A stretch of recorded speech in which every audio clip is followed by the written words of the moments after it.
mengingatkan bahwa ternyata lupa adalah sesuatu yang kita benci atau kita tidak suka. Namun ternyata lupa itu adalah sebuah kenikmatan yang Allah berikan kepada kita. Jadi ternyata sesuatu yang kita tidak sukai itu juga memiliki kenikmatan. Kita manusia ini kalau tidak lupa, tidak punya penyakit, tidak punya sifat lupa, tentu kita akan ketemu di jalan itu dengan orang yang terus-menerus tertawa karena dia tidak lupa dengan kejadian lucu atau cerita lucu yang dia alami. Atau mungkin juga kita ketemu dengan orang yang sepanjang hari atau mungkin setiap ketemu kita menangis terus karena dia mungkin tidak akan pernah lupa dengan bencana atau musibah atau kehilangan sesuatu yang Allah timpakan kepada dia. Ternyata sekali lagi bahwa sesuatu yang kita tidak sukai sekalipun itu memiliki hikmah yang besar. Jadi bisa jadi musibah ini juga menimpa keluarga ini, tetapi tentu Allah punya sesuatu yang baik di baliknya. Ada kenikmatan Allah yang dicabut. Dari anak-anak Allah mencabut kenikmatan untuk mengabdi kepada kedua orang tuanya, kepada ayahnya misalnya. Tetapi di saat itu pula Allah membukakan pintu untuk menjadi anak soleh, mengirimkan amal jariah, doa untuk kedua orang tua. Jadi memang bisa jadi sesuatu dibukakan atau ditimpakan kepada kita, tetapi itu semua tidak lain adalah untuk membuat kita lebih baik. Jamaah sekalian, kita juga kadang-kadang, maaf, apa yang Allah wajibkan kepada kita itu seringkali kita anggap sebagai sebuah beban. Allah menurunkan kepada kita perintah sholat misalnya. Itu bukan supaya kita membalas kebaikan Allah ke kita, tidak. Tidak sholat pun kita tidak merubah eksistensi Allah sebagai Tuhan. Ada sebuah kisah yang diceritakan oleh malaikat Jibril kepada Rasulullah. Hadis panjang ini diriwayatkan oleh Zubair bin Awwam. Rasulullah itu diceritakan oleh malaikat Jibril begini. Malaikat Jibril bercerita bahwa pernah ada sebuah kejadian. Ada seorang laki-laki, dia tinggal di sebuah pulau kecil. Jadi di pulau kecil itu ada mata air tawar yang mengalir. Kemudian ada pohon delima yang berbuah sepanjang tahun. Sehingga si laki-laki ini bisa minum di situ dan dia bisa makan buah. Pekerjaan dia setiap hari hanya beribadah kepada Allah. Satu yang dia minta kepada Allah yaitu diwafatkan dalam keadaan bersujud. Dan itu terus terjadi selama 500 tahun. Ketika dia diwafatkan dan menghadapi pengadilan di hadapan Allah, Allah perintahkan kepada para malaikat, wahai para malaikat, bawa hambaku ini, masukkan dia ke dalam surgaku karena ridhoku. Tapi apa kata laki-laki ini, ya Allah, saya sudah beribadah selama 500 tahun, maka masukkan aku ke surgamu karena ibadahku. Allah kemudian memerintahkan lagi, wahai para malaikat, masukkan hambaku ini ke dalam surgaku karena ridhoku. Tapi laki-laki ini berkata lagi, ya Allah, saya sudah beribadah 500 tahun, masukkan aku ke surgamu karena ibadahku. Kata Allah, kalau begitu menghitung dulu dia beribadah. Setelah ditimbang ternyata ibadah dia ini selama 500 tahun itu cuma setara dengan satu biji bola mata. Ibadah selama 500 tahun itu hanya sebanding dengan satu biji bola mata. Yang menandakan sekali lagi bahwa ibadah kita ini tidak merubah eksistensi Allah dan tidak mampu membayar kenikmatan Allah ke kita. Allah itu memberi kita kewajiban sholat, misalnya sholat itu kita qumtum ila sholati dan seterusnya. Kalau kita mau sholat itu kan ada kewajiban berwudu.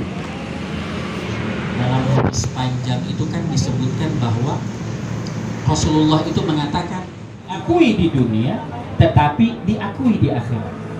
Mati syahid yang diakui di dunia tidak dan diakui di akhirat itu misalnya mati di jalan Allah karena berperang. Jadi berperang membela agama Allah, kemudian dia terluka dan mati, itu dianggap mati syahid. Cirinya apa? Dia tidak dimandikan dan tidak dikafankan. Jadi orang yang mati syahid itu dengan baju yang dia pakai, dengan itu pula dia dimakamkan. Karena nanti luka-lukanya, tetesan darahnya itu akan menjadi saksi ketika dia dibangkitkan pakaiannya, sehingga dia tidak dimandikan, tidak dikafankan. Ketika perluasan Masjidil Haram di tahun 1970-an itu, kan ternyata di sekitar Masjidil Haram itu banyak makam-makam para syahid yang dibongkar. Itu jasad mereka masih utuh, bahkan luka-luka mereka itu masih basah. Padahal itu adalah jenazah para syahid yang sudah meninggal sejak di zamannya Rasulullah. Itu luar biasa. Nah, itu adalah kematian yang mulia yang diakui di dunia dan diakui di akhirat. Tapi ada juga kematian yang tidak disebut sebagai syahid di dunia, tetapi disebut syahid nanti dia di akhirat. Misalnya orang yang tenggelam, kemudian orang yang wafat karena melahirkan. Salah satunya juga orang yang wafat di hari itu. Kemudian orang yang meninggal karena wabah. Jadi juga jangan mau cari-cari supaya, tapi juga jangan cari-cari kena pandemi kemudian wafat syahid. Ada kemuliaan-kemuliaan lainnya. Kemuliaan-kemuliaan lainnya itu, kemuliaan-kemuliaan wafat lainnya itu adalah pertama, ketika wafat dalam keadaan beramal soleh. Kan sering kita melihat ada yang wafat dalam keadaan bersujud, ada orang yang wafat dalam keadaan sedang membaca Al-Quran, ada orang yang wafat sementara berkhutbah, ada orang yang wafat sementara ceramah. Itu adalah jenis-jenis kematian yang mulia. Itu adalah jenis kematian yang mulia, yaitu ketika dia sedang melakukan amal kebajikan. Kematian yang mulia lainnya adalah ketika orang sudah mampu atau seseorang sudah menjadi orang tua dan dia ketika wafat telah menciptakan atau telah melahirkan, memelihara anak-anak yang soleh dan soleh. Itu adalah kematian yang mulia. Jadi kalau akhir-akhir ini kan juga kita sering mendengar berita tentang anak-anak yang menggugat orang tuanya. Macam-macam. Di 2020 itu kemarin saya baca lebih dari 15 kasus, tapi tidak sampai 20 kasus. Lebih dari 15 kasus tentang anak-anak yang menggugat orang tuanya. Ada anak yang menggugat orang tuanya karena mobil. Jadi mobil itu dipinjam ibunya, kemudian ketika dikembalikan dia hitung sebagai rental.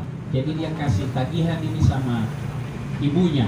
Karena ibunya tidak bayar, dia lapor polisi, digugat sampai ke pengadilan. Ada juga anak yang menggugat orang tuanya karena tanah warisan. Ada ada anak yang menggugat orang tuanya karena rumah. Jadi rumah itu dalam pembagian warisan milik dia, tapi karena DP mama masih tinggal di situ, dia suruh bayar juga. Ibunya tidak mau keluar dari situ, digugat. Begitu seterusnya. Nauzubillah summa nauzubillah kalau sampai kita menjadi anak yang seperti itu. Suatu kejadian, ada seorang sahabat mengadu kepada Rasulullah, "Ya Rasulullah, di rumah saya itu tinggal bapak saya. Bapak saya tinggal dengan saya, dia makan dengan keluarga saya, dia sering menggunakan barang-barang di rumah itu sesuka dia." Apa kata Rasulullah? "Anta wa maluka li abika." Kamu dan harta kekayaanmu itu milik bapakmu. Jadi jangan merasa bahwa kita sebagai anak ini menjadi sesuatu yang independen, menjadi sesuatu yang mandiri di hadapan orang tua kita. Karena apapun yang kita miliki itu semuanya dari orang tua kita. Bahkan kehadiran kita di bumi ini pun karena perantaraan, memang atas kehendak Allah, tapi perantaraan kedua orang tua kita.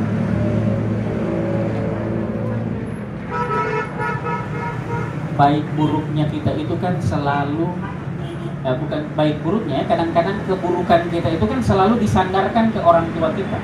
Kebiasaan kita itu kan kalau ada orang pintar di sekolah di mana dia, kuliah di mana dia. Tapi kalau ada anak yang kurang ajar, biasanya kan yang dicari siapa sih bapaknya, siapa orang tuanya gitu. Nah, itu juga yang harus kita maklumi, bahwa kenapa kemudian orang tua yang wafat ketika dia sudah mampu memuliakan anak-anaknya, mampu menciptakan anak-anak yang soleh, maka dia wafat dalam kemuliaan. Wafat yang kedua, wafat selanjutnya yang wafat kemuliaan itu adalah wafat ketika berusaha memperbaiki ibadah. Jamaah sekalian, memang kan tantangan ketika kita memperbaiki ibadah itu selalu susah. Mau berzakat itu susah, mau berinfak itu susah, mau menegakkan kebaikan itu selalu susah.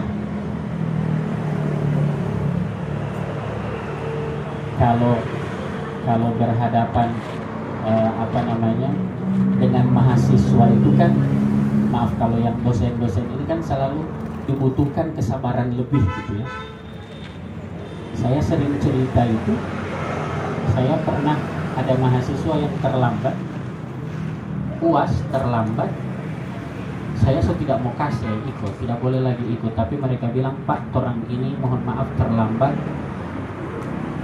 Saya bilang, kenapa terlambat? Orang bilang, orang dari Limboto naik angkot 4 orang, angkot bocor Pak di jalan, jadi orang terlambat. Kenapa tidak ganti angkot lain? Orang kasihan Pak, dari sopir angkot so tua, DP angkot kalau so tua, jadi orang masih bantu dan dia ganti ban. Ternyata di ban serep bocor, orang masih tampal, baru orang ganti ban.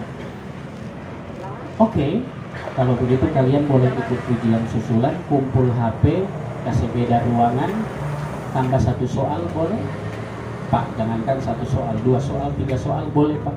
Oke, tambah 1 soal saja. Soal terakhir adalah ban sebelah mana yang bocor.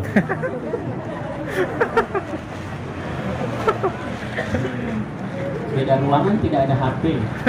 Ternyata so kumpul kamari ada ampa ini pan yang bocor Pak. Kasihan ini DP sopir. Saya bilang, soalnya DP sopir ini. Yang satu bilang yang bocor ini kiri muka, yang satu bilang kanan muka, yang satu kanan belakang, yang satu kiri belakang. Saya bilang, memang soe mau ke sopir. Masa satu kali naik ampa ban mau bocor?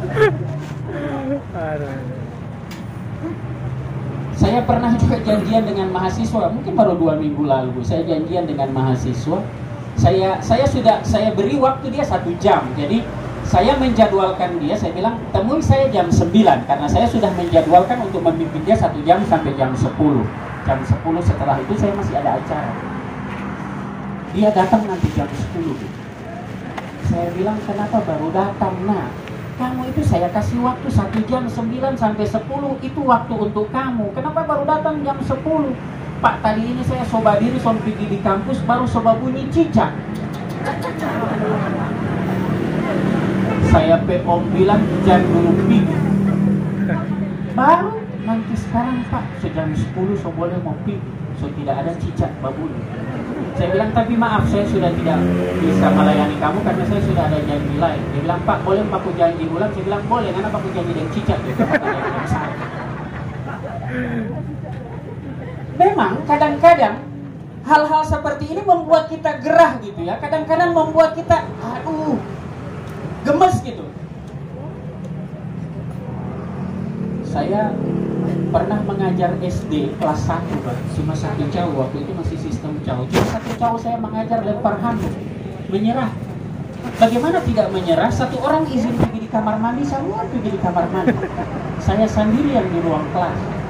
Tapi kadang-kadang kalau kita mau memperbaiki ibadah kita, maka kita yakin bahwa suatu saat mungkin di akhirat kelak anak itu nanti yang akan menggandeng kita ke surga.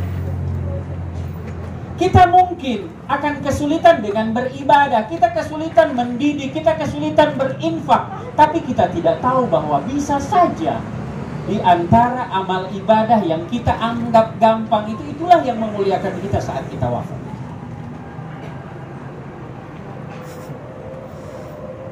Kalau kadang-kadang kan kita takut memberi itu karena kita takut tidak punya. Ada teman saya itu ketika ngekos, kasihan, suatu hari di kos itu uang dia di kantong itu tinggal 10.000. Tinggal 10.000. Dia bilang sehingga kalau dia mau makan sarapan, so mau lapar siang, so tidak ada makan akan, apalagi mau lapar malam. Sehingga dia bilang mau makan nanti jam-jam 11 begitu, supaya so mau tarapel kamari antara pagi siang, so boleh bertahan sampai malam. Kalau istilah saya dengan teman-teman di kos itu, tadi malam itu kita sebenarnya so lapar, baru tidak keluar makan, tidak so tidur papalakas. Maka akhirnya dia bilang, sudah, uang saya tinggal 10.000, saya mau makan.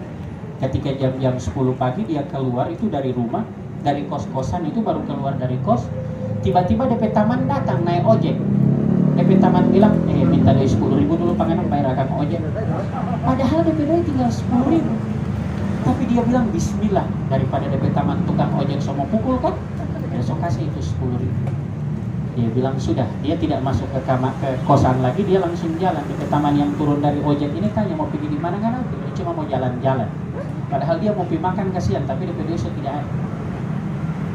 Begitu dia jalan-jalan itu ketemu dengan sama-sama orang Gorontalo. DP Taman ini tanya mau pergi di mana, dia bilang cuma jalan-jalan. Singgah dulu, timai tua baru habis pamasak. Dia bilang ya Allah Rabbi, dia bilang bahagia sekali saya itu diajak makan Paman Rizul, saya bertambah 2 kali. Kalau cuma modal 10.000 tidak mungkin saya bertambah 2 kali jualan. Baru Allah mungkin timai tua petaman ini mungkin surasa kasihan saya sobat tambah 2 kali, dia bungkus akan pas pulang. Dia bilang ya Allah, akhirnya saya full, saya makan hari itu, makan pagi, makan siang, makan malam full, cuma gara-gara berinfak 10.000. Karena kadang-kadang kita itu berprasangka buruk dengan Allah. Jangan-jangan ketika kita memberi kita tidak punya. Padahal kita tidak tahu bahwa kita ini hambanya Allah yang maha kaya. Tapi kenapa kita takut miskin?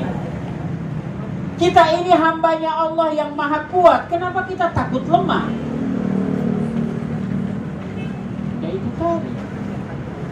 Cuma gara-gara cicak. Nanti Allah dosen dia semua batu. Bahaya pemanggamu totoa.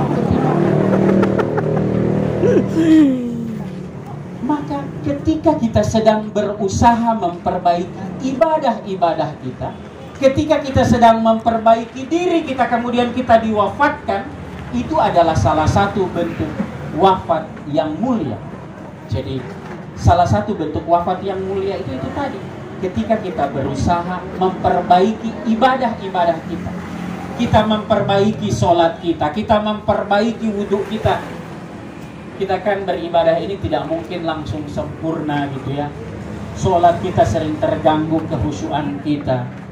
Ada cari-cari kunci, tidak tahu so di mana. Nanti ketika sholat takbir Allahu Akbar, ya Allah itu kunci taruh di atas kulkas. Kan sering begitu.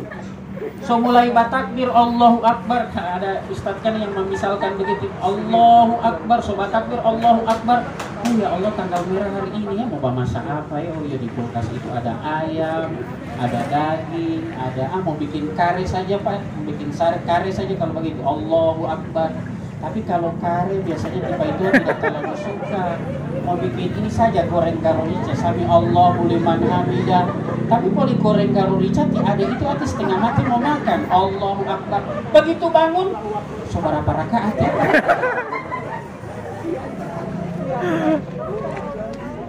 Ada ibu-ibu yang bilang lupa ada bahasa Inggris pakai itu Ustaz.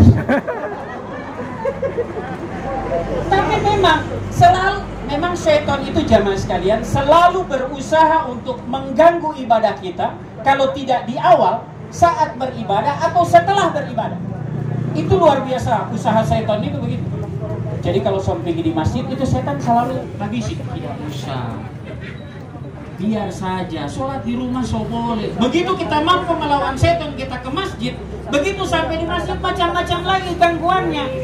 Ada anak-anak yang lari kita bilang tidak usah sholat di masjid, anak-anak sudah keganti sehingga mati rumah. Apalagi kalau yang pakai kacamata konta taruh di muka, anak-anak lari, Allah Akbar. Kacamata. Iya kan? Tidak sampai di situ setan itu mengganggu ibadah kita. Begitu kita selesai ibadah mau pulang itu setan selalu berusaha lagi merusak ibadah kita. Caranya bagaimana? Begitu kita jalan pulang dari masjid kemudian cuma dapat lihat, apalagi subuh dapat lihat orang yang tidak pergi di masjid baru bangun tidak sholat subuh. Udah lo pokoknya mau apa sih? Kalau malah tidak wanua. Itu cara Allah merusak ibadah kita setelah kita beribadah. Tidak bisa baca Quran, kita memaksakan baca Quran. Setelah baca Quran kemudian bikin status alhamdulillah selesai 1 juz. Alhamdulillah selesai sholat malam. Itu cara setan merusak amal ibadah kita. Bersedekah kemudian kita menyebut-nyebutnya, itu juga salah satu amalan setan, cara setan untuk merusak amalan kita. Di awal kita ditahan-tahan, tidak usah kasih bantuan. Kita bisa membantu, setelah kita membantu, kita memberi infak, setan berusaha untuk merusak ibadah kita. Sebantuan di masjid, tidak usah tulis nama, baku menulis. Akhirnya tidak bisa tulis nama, cuma hamba Allah.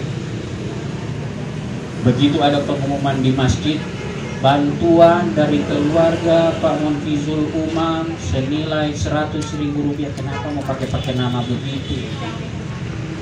Bantuan dari keluarga Pak Fadli 500.000 rupiah. Tidak usah pakai nama begitu. Bantuan dari hamba Allah 2,5 juta. Begitu. Mau ditahu sampai di hamba Allah?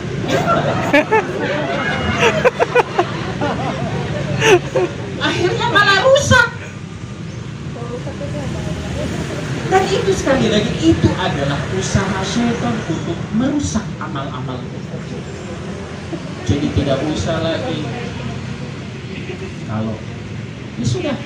Sekali lagi, salah satu bentuk kemuliaan kita adalah ketika kita sedang berusaha untuk lebih baik dalam akhlak, berubah menjadi lebih baik dalam ibadah, dan Allah mewafatkan kita dalam usaha itu. Saat itulah kita diwafatkan dalam keadaan mulia. Ini saja yang bisa saya. Tidak usah sholat di masjid, anak-anak sudah keganti sehingga mati rumah. Apalagi kalau yang pakai kacamata konta taruh di muka, anak-anak lari, Allah Akbar. Kacamata. Iya kan? Tidak sampai di situ setan itu mengganggu ibadah kita. Begitu kita selesai ibadah mau pulang itu setan selalu berusaha lagi merusak ibadah kita. Caranya bagaimana? Begitu kita jalan pulang dari masjid kemudian cuma dapat lihat, apalagi subuh dapat lihat orang yang tidak pergi di masjid baru bangun tidak sholat subuh. Udah lo pokoknya mau apa sih? Kalau malah tidak wanua. Itu cara Allah merusak ibadah kita setelah kita beribadah. Tidak bisa baca Quran, kita memaksakan baca Quran. Setelah baca Quran kemudian bikin status alhamdulillah selesai 1 juz. Alhamdulillah selesai sholat malam. Itu cara setan merusak amal ibadah kita. Bersedekah kemudian kita menyebut-nyebutnya, itu juga salah satu amalan setan, cara setan untuk merusak amalan kita.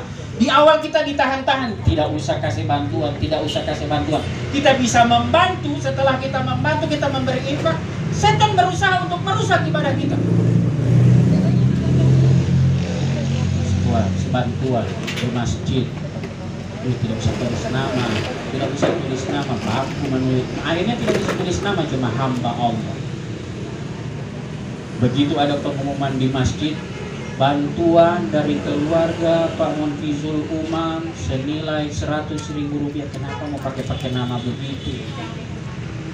Bantuan dari keluarga Pak Fadli 500.000 rupiah. Tidak usah pakai nama begitu. Bantuan dari hamba Allah 2,5 juta. Begitu. Mau ditahu sampai di hamba Allah?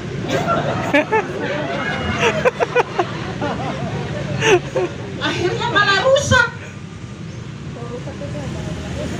Dan itu sekali lagi, itu adalah usaha setan untuk merusak amal-amal kita. Jadi tidak usah lagi kalau ya sudah.